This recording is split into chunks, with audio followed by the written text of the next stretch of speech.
Apa yang dimaksud dengan Bitcoin halving? Dalam diskusi ini, kita akan mempelajari konsep Bitcoin halving, mengeksplorasi signifikansinya dan potensi perbedaannya kali ini.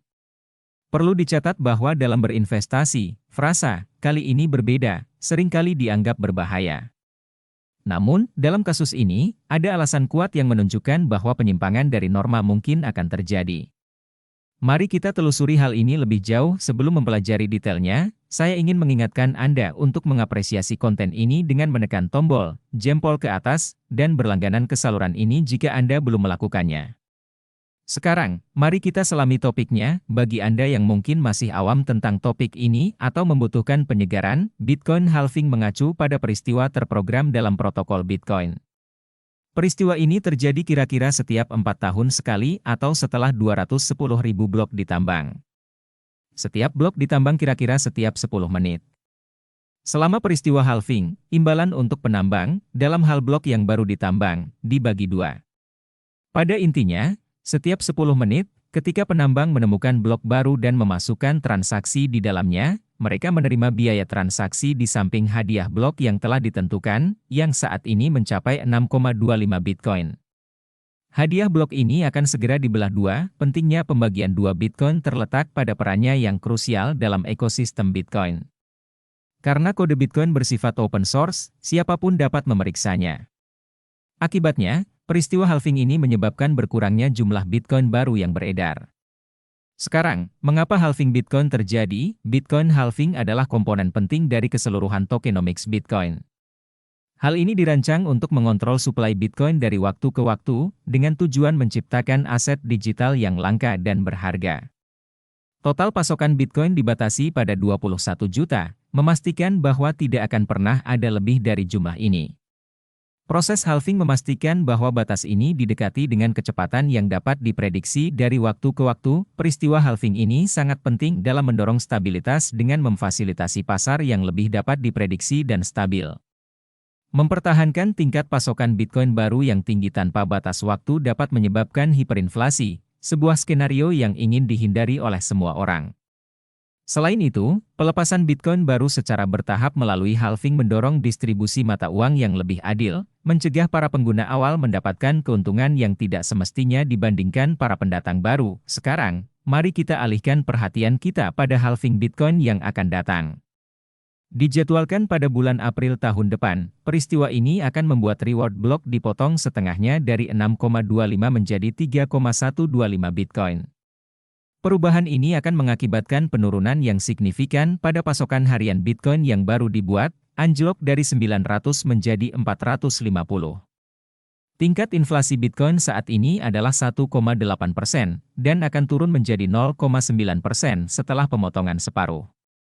Proses ini akan terus berlanjut, dengan separuh berikutnya pada tahun 2028 yang akan mengurangi pasokan Bitcoin harian menjadi 225 dan tingkat inflasi sebesar 0,45%.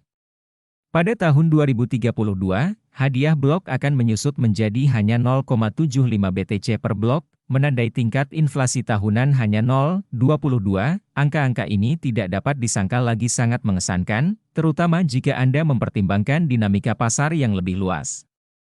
Menurunnya pasokan Bitcoin yang baru dibuat didukung oleh meningkatnya permintaan, menyiapkan panggung untuk sentimen bullish jangka panjang di sekitar Bitcoin. Jumlah total koin baru yang akan dibuat terbatas hanya beberapa juta saja, bahkan mungkin kurang dari 2,5 juta.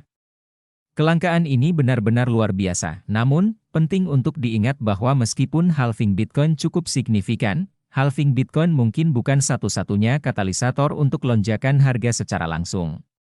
Kenaikan baru biasanya terjadi karena adanya modal baru yang masuk ke pasar, dan ini membutuhkan waktu untuk terwujud. Dalam siklus pasar sebelumnya, dibutuhkan waktu sekitar 8 bulan bagi Bitcoin untuk melampaui level tertinggi sepanjang masa sebelumnya setelah halving. Oleh karena itu, kesabaran adalah kuncinya. Sekarang, mari kita pelajari dampak dari penurunan separuh harga Bitcoin di pasar. Untuk memahami mengapa kali ini mungkin berbeda, kita perlu melihat siklus harga Bitcoin secara historis. Area hijau pada grafik ini menunjukkan lonjakan harga setelah separuh harga. Setelah setiap halving, kita cenderung menyaksikan periode pergerakan harga yang relatif tenang, diikuti dengan kenaikan yang substansial. Sebaliknya, zona merah menunjukkan pasar bearish, yang ditandai dengan penurunan harga yang parah, seringkali mencapai 80% hingga 90%. Koreksi ini merupakan bagian integral dari pasar mata uang kripto. Jika kita melihat halving Bitcoin pada tahun 2016, hal ini diikuti oleh lonjakan harga yang luar biasa dari $600 menjadi hampir $20.000. Demikian pula, setelah halving tahun 2020, harga melonjak dari sekitar $8.000 menjadi sekitar $69.000, memberikan keuntungan substansial hingga 725. Saat ini, kita berada di zona kuning untuk Bitcoin. Fase ini, yang diamati pada tahun 2015 hingga 2016 dan 2019 hingga 2020, dikenal sebagai periode akumulasi sebelum Bitcoin mengalami penurunan separuh. Ini adalah saat para investor yang cerdas memposisikan diri mereka, bersiap untuk siklus pasar berikutnya.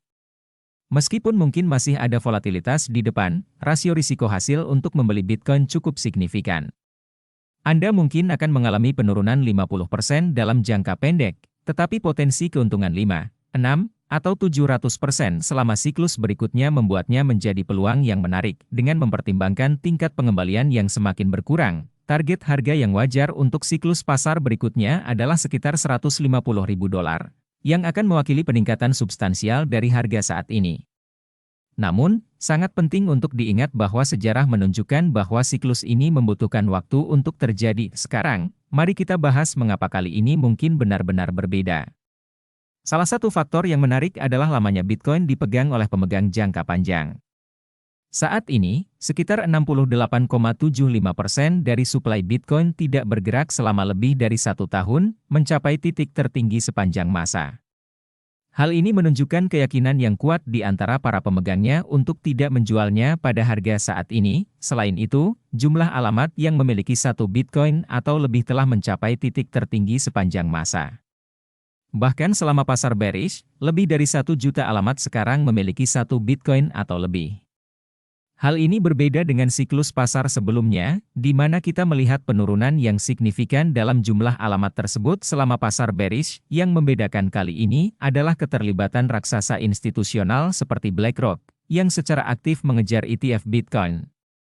Jika disetujui, hal ini dapat menghasilkan modal baru sebesar $20 hingga $30 miliar, yang berpotensi menyerap sebagian besar Bitcoin yang saat ini disimpan di bursa. Masuknya investasi institusional ini dapat menyebabkan penyimpangan dari pola historis, yang berpotensi mendorong Bitcoin ke level tertinggi baru sepanjang masa sebelum peristiwa halving, sebuah skenario yang sebelumnya tidak terlihat. Grafik yang paling mencolok dalam dunia kripto adalah penurunan persentase Bitcoin yang disimpan di bursa. Saat ini, kita menyaksikan penurunan Bitcoin yang stabil di bursa, mencapai level yang tidak pernah terlihat selama bertahun-tahun. Ketika kita mendekati penurunan berikutnya, para penambang akan memiliki lebih sedikit Bitcoin untuk dijual, sementara permintaan dari investor retail dan institusi terus meningkat.